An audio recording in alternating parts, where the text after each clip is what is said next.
It happened a few years ago, and it's one of those things you just can't forget. So, a few years back, my boss went on a vacation to Spain. He'd been planning it for a while and was looking forward to getting away for a couple of weeks. But while he was halfway through his trip, he got a call that no one ever wants to get. It was the police. They told him his sister had passed away in a fire at her flat. Just imagine getting that news while you're thousands of miles away, completely out of the blue. It was devastating. He had to rush back home early to deal with the police, the arrangements, and of course, the loss of his sister. After everything settled down a bit, our company told him to take some time off to grieve, which he did. I can't imagine how hard it must have been for him during that time. It wasn't easy for any of us, knowing what he was going through. A few weeks later, he came back to work on a Monday morning. We were all happy to see him, but we could tell that he wasn't fully back to himself yet. Of course, we wanted to offer him our condolences, so we invited him into the coffee room to sit with us, just to talk and offer support. He sat down with us,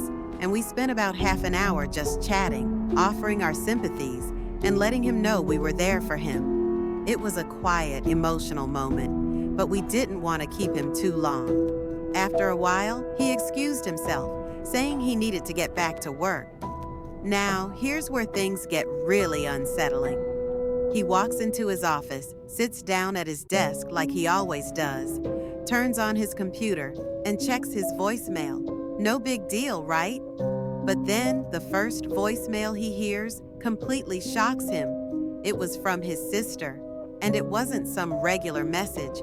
It was her, screaming down the phone, "Help me, help me, I'm trapped, I can't breathe." Just imagine hearing that. Your loved one, someone you've just lost, screaming for help in a moment of panic. It was her voice, clear as day, and it was unmistakable.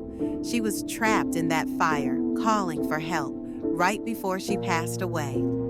He sat there, frozen. I can't even imagine what he was feeling in that moment. Shocked, terrified, confused. He had to listen to that message, knowing that she was gone, but hearing her in such a desperate state. It was a nightmare. He came out of his office shortly after that, and you could see it in his face. He was shaken. He didn't need to say anything. We all could tell something had happened. He finally told us about the voicemail. We were all speechless. How do you explain something like that? It still sends chills down my spine thinking about it. Was it some kind of glitch in the voicemail system? Or was it something more unexplainable? We never got an answer, and honestly, I don't think my boss ever fully recovered from it. It was like that moment changed him. It was haunting, and even though he tried to move on, I could see it in his eyes. He would never forget that voicemail. So, yeah, that's the story. I don't know what to make of it, whether it was just a technical glitch or something more strange, but I can tell you this, it's something I'll never forget, and I'm pretty sure my boss won't either. What do you think? Do you think there's a logical explanation for what happened, or is there something more mysterious going on here? Let me know your thoughts in the comments below.